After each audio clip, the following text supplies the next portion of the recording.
Hello दोस्तों, आज हम बात करेंगे स्नेहा दुबे जी के बारे में। स्नेहा दुबे संयुक्त राष्ट्र में भारत की फर्स्ट सेक्रेटरी है। संयुक्त राष्ट्र के मंच पर पाकिस्तान को कड़े शब्दों में जवाब देने के बाद देश और दुनिया में स्नेहा दुबे जी काफ़ी चर्चा में।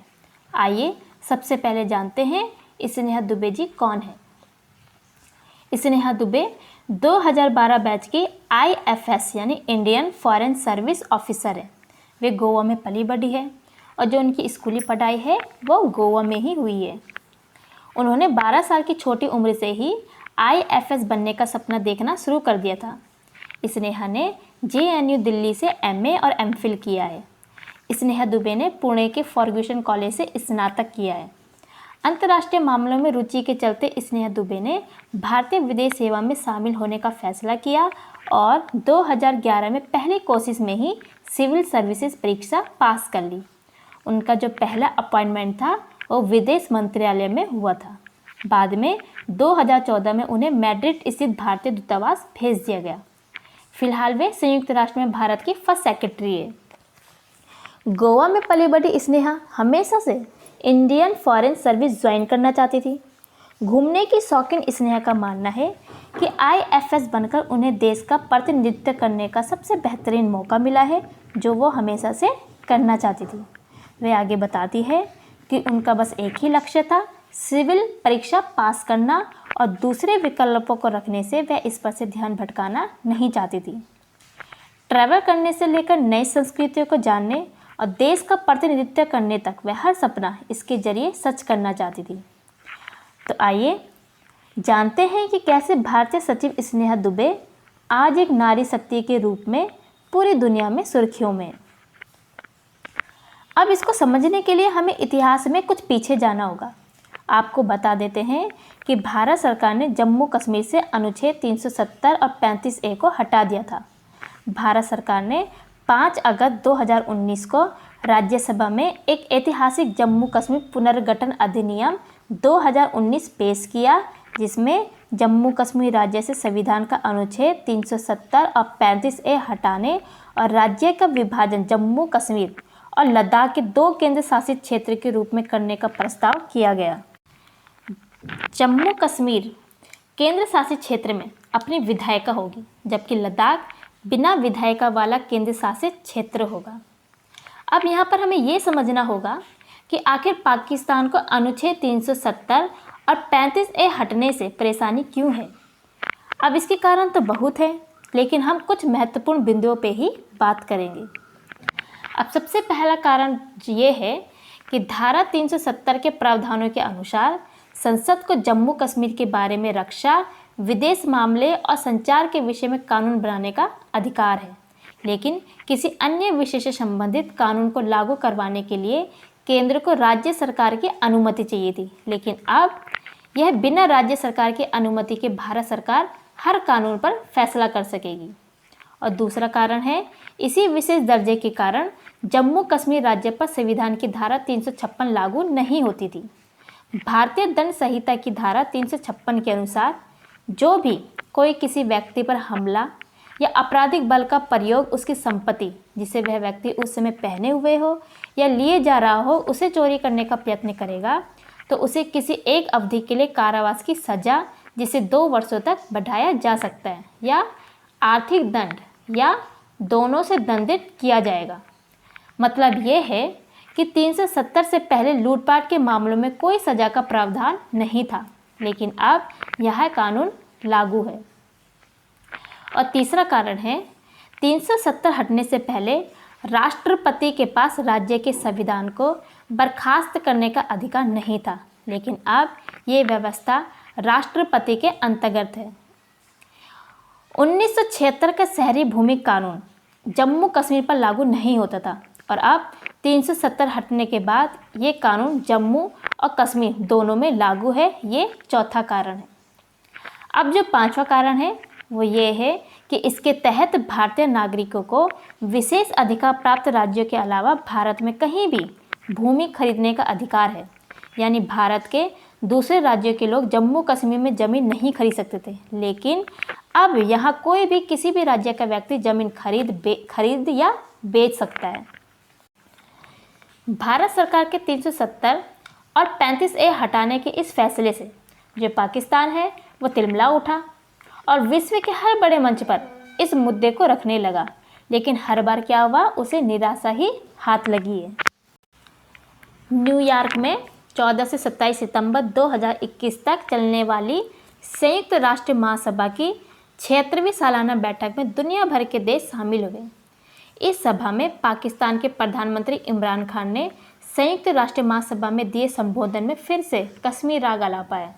इस बारे में इमरान खान के जो बोल थे वो इस प्रकार से थे कि भारत अपने फैसलों और कार्रवाई से जम्मू कश्मीर पर संयुक्त राष्ट्र सुरक्षा परिषद के प्रस्तावों का उल्लंघन कर रहा है। संयुक्त राष्ट्र सुरक्षा परिषद के प्रस्ताव में स्पष्ट रूप से कहा गया है कि विवादित इलाके का समाधान यूएन की निगरानी में निष्पक्ष जनमत संग्रह से होगा। भारत कश्मीर में अंतर्राष्ट्रीय मानवाधिकार नियमों का भी उल्लंघन कर रहा है।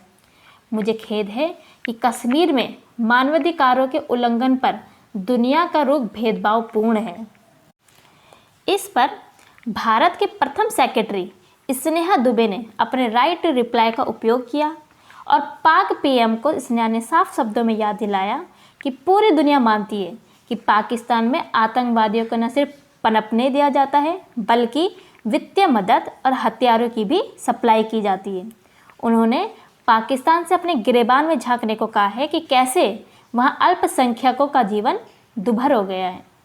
उन्होंने आगे कहा है कि पाकिस्तान ने सिर्फ भारत ही नहीं, अमेरिका और बांग्लादेश तक को दुर्गम हादसों का शिकार बनाने में भूमिका निभाई है। स्नेहा ने संयुक्त राष्ट्र के सामने दो टूक सुनाया कि जम्मू कश्मीर और लद्दाख के पूरे केंद्र शासित प्रदेश भारत के अभिन्न अंग रहे हैं और हमेशा से ही रहेंगे। उन्होंने ये भी कहा है कि इसमें वह भी हिस्सा शामिल है जिस पर पाकिस्तान का अवैध कब्जा है। हम पाकिस्तान से उसके अवैध कब्जे वाले क्षेत्र फौरन खाली करने की मांग करते हैं। वो आगे कहती है कि पूरा जम्मू कश्मीर और लद्दाख हमेशा से भारत के अभिन्न हिस्से हैं और हमेशा से ही रहेंगे। इनमें पाकिस्तान के कब्जे वाले हिस्से भी शामिल हैं। पाकिस्तान को इन्हें तुरंत छोड़ देना चाहिए। संयुक्त राष्ट्र के सदस्य देश जानते हैं कि पाकिस्तान का इतिहास आतंकियों को पालने और उनकी मदद करने का रहा है। यह पाक की नीति में शामिल है।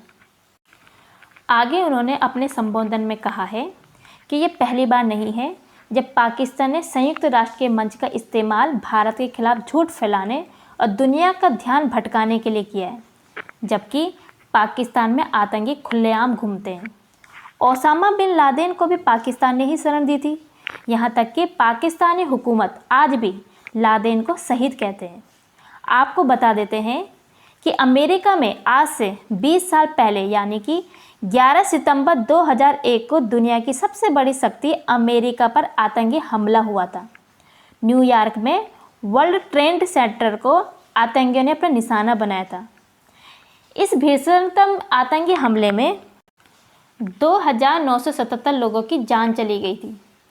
इस घटना का मास्टरमाइंड जो था वो ओसामा बिन लादेन ही था, जिसको अमेरिका सेना ने पाकिस्तान से ढूंढ कर मारा था। स्नेहा दुबे ने कहा है कि केंद्र शासित प्रदेश जम्मू कश्मीर और लद्दाख भारत के अभिन्न और अविभाज्य अंग थे और हमेशा रहेंगे। इसमें वो क्षेत्र भी शामिल है जिस पर पाकिस्तान के अवैध कब्जे।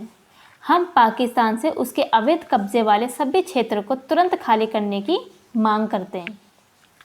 भारत ने आगे यह भी कहा है कि हम सुनते आ रहे हैं कि पाकिस्तान आतंकवाद का शिकार है, लेकिन यह आग से लड़ने वाले के भेष में आग लगाने वाला देश है। पाकिस्तान के लिए बहुलवाद को समझना बहुत मुश्किल है, जो अपने अल्पसंख्यकों को सरकार में उच्च पदों की आकांक्षा रखने से रोकता है। उन्होंने आगे कहा है कि अफसोस की बात है कि यह पहली बार नहीं है जब पाकिस्तान के नेता ने भारत के खिलाफ झूठ फैलाने और उसकी छवि गिराने के लिए संयुक्त राष्ट्र के मंच का गलत इस्तेमाल किया है। अपने देश की दुखद स्थिति से दुनिया का ध्यान भटकाने के लिए उन्होंने यह व्यर्थ कोशिश की है। स्नेहा के इस राइट टू रिप्लाई के तहत बयान के बाद पूरी दुनिया में पाकिस्तान की निंदा हो रही है और इसके बाद स्नेहा दुबे की नारी शक्ति के रूप में देखा जा रहा है। आइए अब आपको बताते हैं कि आखिर राइट टू रिप्लाई क्या होता है और कब कोई देश इसका प्रयोग करता है। UNGA के एनेक्सर 5 के तहत जो नियम बताए गए हैं, राइट टू रिप्लाई उसमें सबसे अहम है। इस नियम के तहत प्रतिनिधि मंडलों को किसी भी दिन भी जनरल मीटिंग के अंत में अपने राइट टू रिप्लाई का प्रयोग करने का अधिकार होता है। यानी कि किसी भी दिन जब 2 मीटिंग्स ख़त्म हो जाती है तो राइट टू रिप्लाई का प्रयोग किया जा सकता है, लेकिन राइट टू रिप्लाई का प्रयोग उसी विषय पर किया जा सकता है जिस पर मीटिंग का आयोजन हुआ हो। राइट टू रिप्लाई के तहत किसी भी विषय पर हस्तक्षेप की संख्या 2 से ज़्यादा नहीं हो सकती है। पहला हस्तक्षेप किसी भी डेलीगेशन के लिए किसी भी विषय पर 10 मिनट से ज़्यादा नहीं हो सकता है। दूसरे हस्तक्षेप के लिए सिर्फ 5 मिनट का समय निर्धारित है। भारत की तरफ से स्नेहा दुबे ने पाकिस्तान को इसी अधिकार का प्रयोग करके करारा जवाब दिया है। स्नेहा दुबे जी अपने कार्य के प्रति इतनी कर्मठ और इतनी सशक्त है कि उनके इस बयान के बाद एक प्रतिष्ठित समाचार चैनल ने एकाएक उनका इंटरव्यू करना चाहा, लेकिन उन्होंने साफ तरीके से इसको नकार दिया। इससे यह साफ तरीके से जाहिर होता है कि वह अपने निजी स्वार्थ के लिए देश के इस सम्मानित पद का उपयोग नहीं करना चाहती है। अब आज के इस टॉपिक का यहीं समापन करते हैं। फिर आपसे जल्द ही जुड़ेंगे ऐसे ही कुछ नए ज्ञानवर्धक टॉपिक्स के साथ। नए टॉपिक्स का अपडेट पाने के लिए चैनल को सब्सक्राइब करें और अपने कमेंट के साथ हमसे अपने एक्सपीरियंस शेयर करें, ताकि हम प्रोत्साहित होकर आप तक नए टॉपिक्स को जल्द से जल्द ला सकें। धन्यवाद।